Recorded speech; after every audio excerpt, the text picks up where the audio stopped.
dimanapun saudara berada.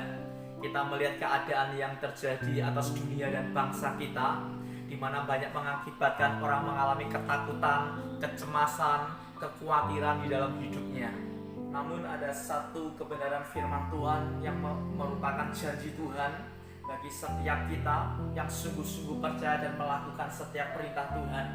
Tapi yang menjadi pertanyaan adalah seberapa banyak orang Kristen yang menikmati janji Tuhan tersebut? Berapa persen orang Kristen yang mengalami janji Tuhan yang Tuhan sediakan buat setiap kita?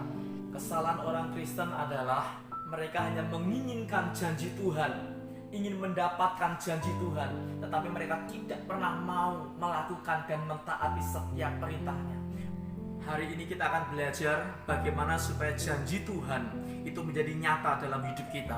Kita buka di dalam Mazmur pasal yang ke-91 ayat yang pertama. Ini merupakan sebuah kunci bagaimana janji Tuhan dari ayat yang ketiga sampai ayat yang ke-16 itu bisa kita dapatkan dan bisa terjadi dalam hidup kita. Kuncinya adalah di ayat yang pertama.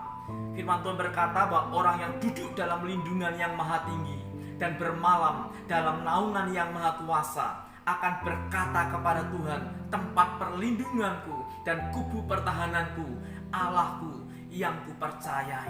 Dalam terjemahan yang lain dikatakan bahwa ia yang tinggal di tempat rahasia daripada yang maha tinggi. Yang menjadi pertanyaan kita adalah, di mana tempat rahasia itu yang di dalamnya Allah itu berada? Matius pasal yang ke-6 ayat yang ke-6 berkata bahwa tetapi jika engkau berdoa, masuklah ke dalam kamarmu, tutuplah pintu dan berdoalah kepada Bapamu yang ada di tempat tersembunyi. Maka Bapamu yang melihat yang tersembunyi akan membalasnya kepadamu.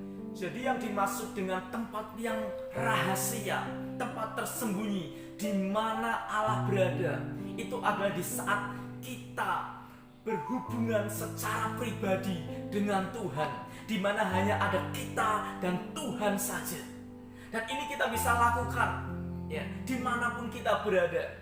Ketika kita berada di mobil, ketika kita berjalan, ketika kita sedang melakukan sesuatu, di mana kita sedang berduaan dengan Tuhan, itulah tempat rahasia kita bersama dengan Dia.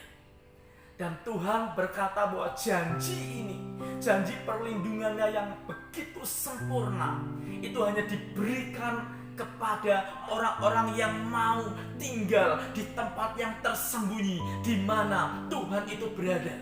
Mari saudara, mulai hari ini temukan tempat rahasia itu di mana Tuhan berada, maka janjinya akan terjadi dalam hidupmu. Firman Tuhan berkata di dalam ayat yang ke-9 dikatakan, sebab Tuhan ialah tempat perlindungan yang maha tinggi telah kau buat tempat perteduhanmu. Kata perteduhan di sini dalam bahasa Ibrani-nya adalah mawin.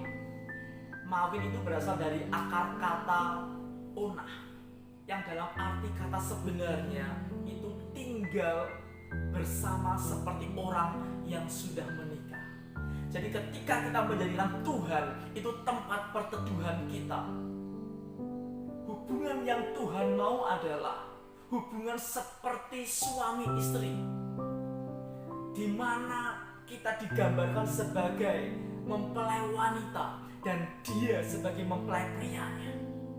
Inilah gambaran orang yang tinggal di tempat tersembunyi atau tempat rahasia daripada yang maha tinggi.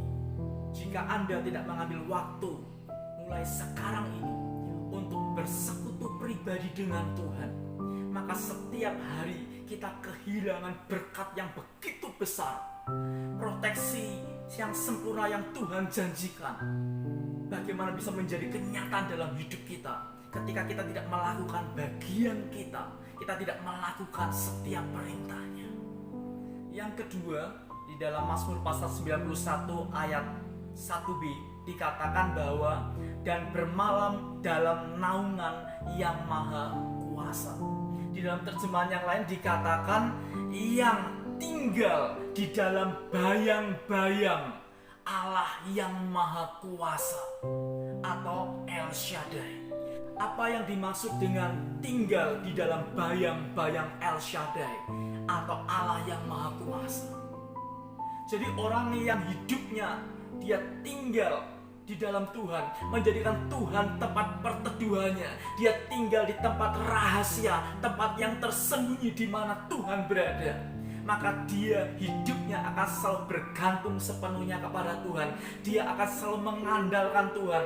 Dia merasa tidak berarti, tidak bisa, tidak mampu tanpa Tuhan. Sebab ketika dia menyerah, ketika dia mengangkat tangan, maka El Shaddai itu akan muncul dan akan menyatakan kuasanya. Selama kita merasa mampu, merasa bisa, merasa hebat, merasa kuat, maka El Shaddai itu tidak akan pernah muncul dalam hidup kita. Paulus berkata, justru dalam kelemahankulah kuasanya itu semakin sempurna. Jadi saat kita memiliki keintiman, memiliki kedekatan dengan Tuhan di tempat yang tersembunyi, di mana hanya ada kita dan Tuhan, yang kita hidup penuh dengan penyerahan total. Kita merasa setiap hari yang kita jalani kita tidak berdaya tanpa Tuhan. Kita membutuhkan Tuhan.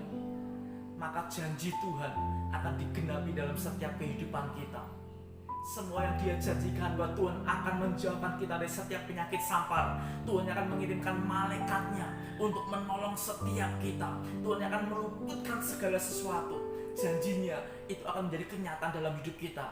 Janjinya tidak berlaku untuk orang Kristen, karena orang Kristen belum tentu dia memiliki keintiman, memiliki persekutuan pribadi dengan Tuhan, memiliki kedekatan dengan Tuhan. Tapi orang yang tinggal di tempat yang rahasia, yang digambarkan seperti seorang mempelai pria dan mempelai wanita, maka kita akan menikmati setiap janjinya. Saya percaya Mazmur 91 ditulis untuk orang-orang yang mau menjadikan Tuhan itu tempat perlindungannya, tempat perteduhannya. Saya percaya biar firman Tuhan ini memberkati kehidupan saudara. God bless you.